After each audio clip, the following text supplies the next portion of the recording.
What's going on, y'all, and welcome back to another Epic 7 video. We have the October 25th, the second patch preview for this month for the 1-minute summary. Let's go ahead and see what Epic 7 will be bringing us this week. Besides Abyssal Euphene, of course, which I'm super excited for on Wednesday evening or Thursday morning, whenever that is for you guys. And on top of that, that same Thursday, guys, tomorrow, if you guys are free, come hang out with me on the official Epic 7 live stream, both on twitch.tv/epic7 and I think youtube.com/epic7. If you guys want to roll through in the evening there, I think it's 6 p.m. Central, 7 p.m. Eastern, 4 p.m. PST. Come say hi. I think we're going to be talking about just the Epic 7 updates and things like that. But yeah, enough talking. Let's go ahead and check out what we got coming this week.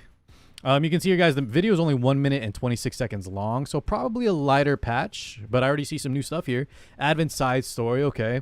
So alongside Rift, guys, we have some other endgame difficult content, but this is a rerun, so unless they revamped it, this has already been kind of dismantled, and we've done this side story in the past. Not too difficult, if I remember correctly, but all the advents in general are more of an endgame mode. But unlike Rift, it is going to be a lot easier, and don't feel bad if you can only do the basic entry level. I believe it's called hard is their easiest level. You still get most of the rewards, so it's pretty nice. New 3-star heroes. Okay, interesting. New exclusive equipment. Wait, for Ken and Aruka. That's actually very nice. And then finally, we get the E7WC champion rings. I've been getting asked about this a lot. Okay, we'll see what the stats on that are. Anything else here? Some UI improvements as per usual.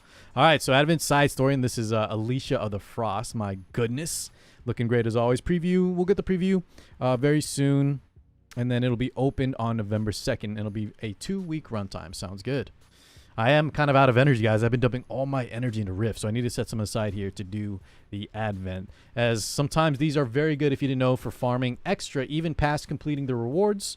Sometimes it's nice to farm these if you're in need of mod gems, but we have to see what mod gems roll on this Advent. If it's speed set and things like that, might be worth you guys investing some extra energy into. All right, so we get some 3-stars here.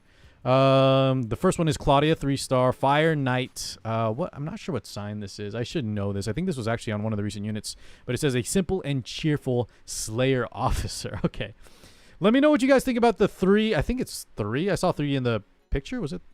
Let me see here real fast. Let me know what you guys think about these new 3-star characters. I don't want to sound like a Debbie Downer, guys. Any new characters is cool content, get some story, especially for those of you that like hero collecting. But with how slow Smilegate has been bringing out specialty changes, unless you like them for the lore and the story or just like collecting heroes, I don't really ever find them useful most of the time until they get a specialty change. So for me personally, I'm not the most excited, and hope no one hates me for this. They do look a little generic. They look great, don't get me wrong, but they do kind of look like background character in some kind of anime isekai. But maybe that's just me. The green hair one looks kind of cool. They all look pretty good, but none of them really strike me as super interesting. But maybe they'll grow. So let's see. Claudia is going to be a Fire Knight. Let's see who we got next here. They look like they'd be joining the Goblin Slayer. Okay, Amiki looks actually kind of a little bit cooler here. I like the outfit with the cape. She is a Ice Warrior, an officer of the Slayers who lives to reconcile her unfortunate past. Got it. Green hair as well. And the last guy, Ezra. Man, look at those eyes. A young Slayer who is accustomed to life on the battlefield, and he will be a thief, Earth Thief. All right. Quite a big sword for a thief.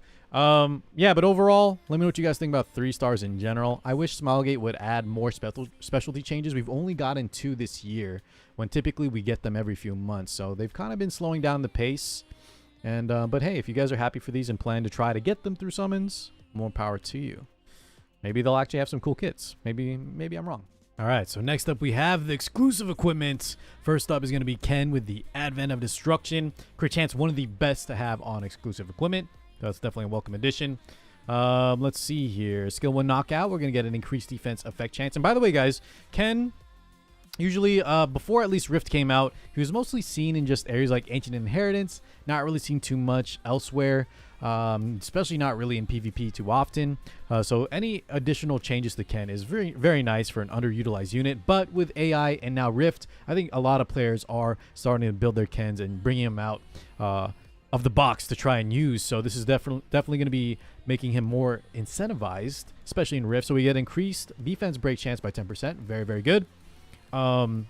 Skill 2, the Celestial Kick triggers a dual attack from the ally with the highest attack when using Celestial Kick. Okay, so this is actually, guys, in the Rift, you cannot proc dual attacks for the most part, or at all. I believe he hits you with that debuff from the very start that doesn't proc any dual attacks. So Celestial Kick is actually going to be one that's maybe more for Ancient Inheritance or some other PvE modes. Maybe some people will try to cook up some things with RTA, Real-Time Arena. But yeah, definitely not going to be used for Rift. At least I don't believe. And then skill 3, Phoenix Flurry. Recovers health of the caster when using Phoenix Flurry. Kind of nice, but typically Ken is a super tanky unit that I don't think will necessarily need that. So overall, this isn't really going to make him more of a, like, it's not going to make him more versatile in terms of where you want to bring him. But for certain PvE areas, I think as long as you're not in the Rift, you can't really use the second skill 2. But you can use the extra defense break, where in Rift, having that defense break consistency. I've seen a lot of people try out Ken alongside units like Kane and Haste to great effect. So I might even try that myself, especially now that he's going to get a juicy exclusive equipment. Free 12% crit chance to boot as well. All right, let's continue on here, guys, and see who's up next. We have Arunca with a speed. So we got crit chance on Ken, which is one of the best, and speed, arguably the best, one of the best imprints to have. So straight up, no matter what, for Arunca, we're going to get 10 speed. Now, other than that, though, guys, if you weren't aware, Arunca did get buffs not too long ago that gave her, I believe, like extinction and more damage versus barriers, especially on her like skill 3, the big skill 3. And we're going to see 2 effects that will change that up, it looks like. The problem, though, I've heard from a lot of players is that she doesn't quite do enough damage, especially when there's a ton of mitigation on the field. And beyond that, we saw like even Jinte, who has some of the best gear in the world, try her out in the World Championship, and it just looked so ineffective. Is this going to change it? Let's see here. We get 10 speed, which is very nice, especially for a unit like Arunca that usually wants to be built pretty fast. Hit hard and hit fast. Bring her out when your opponent has barriers, etc.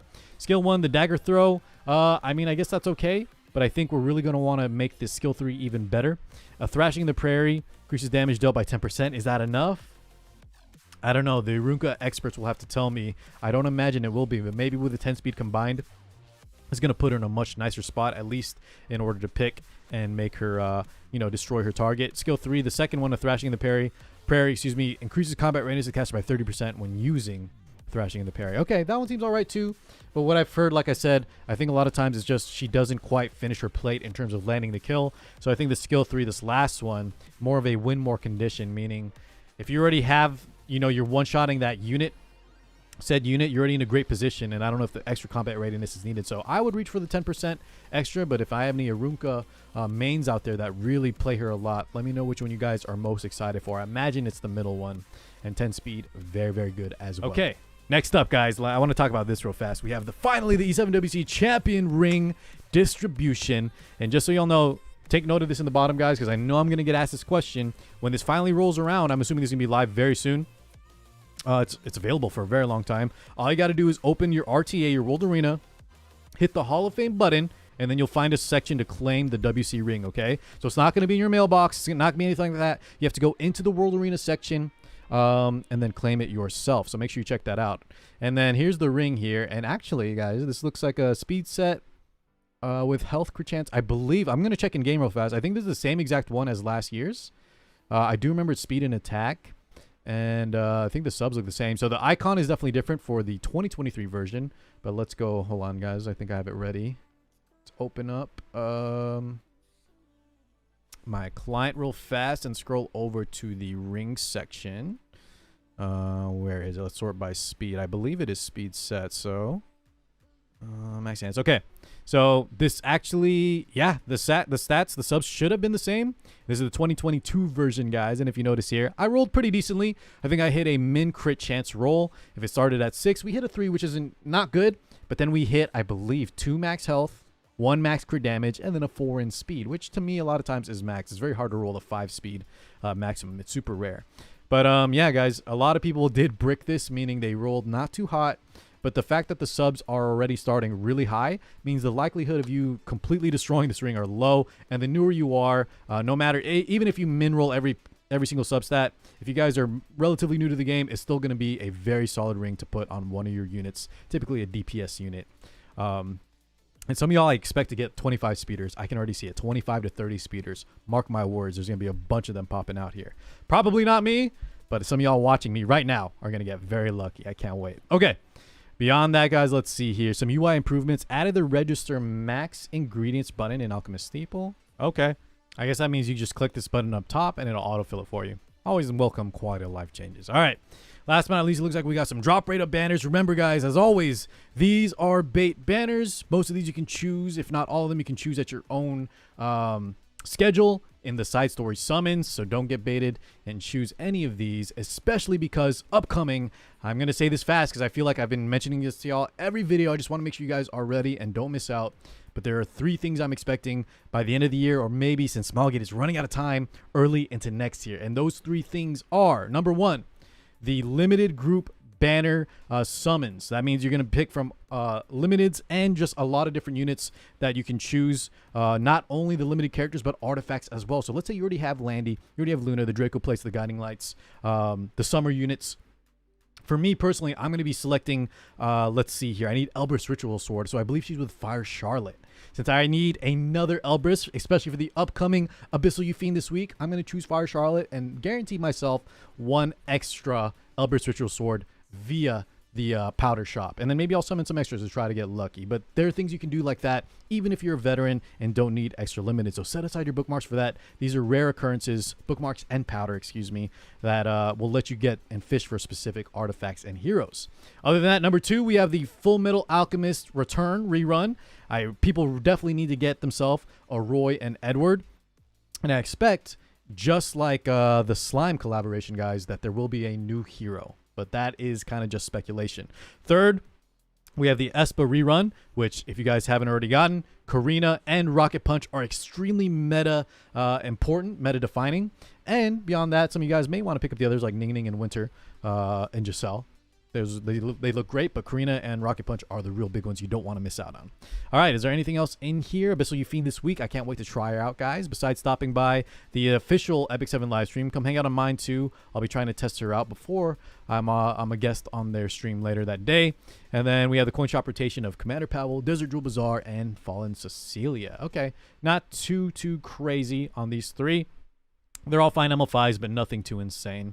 All right, guys, I think let's wrap things up there. Make sure you save and wait for the upcoming content. Pretty light patch overall, but still got some stuff coming our way. So thank you so much, as always, for tuning in, and I'll catch you all in the next one. Peace out, guys.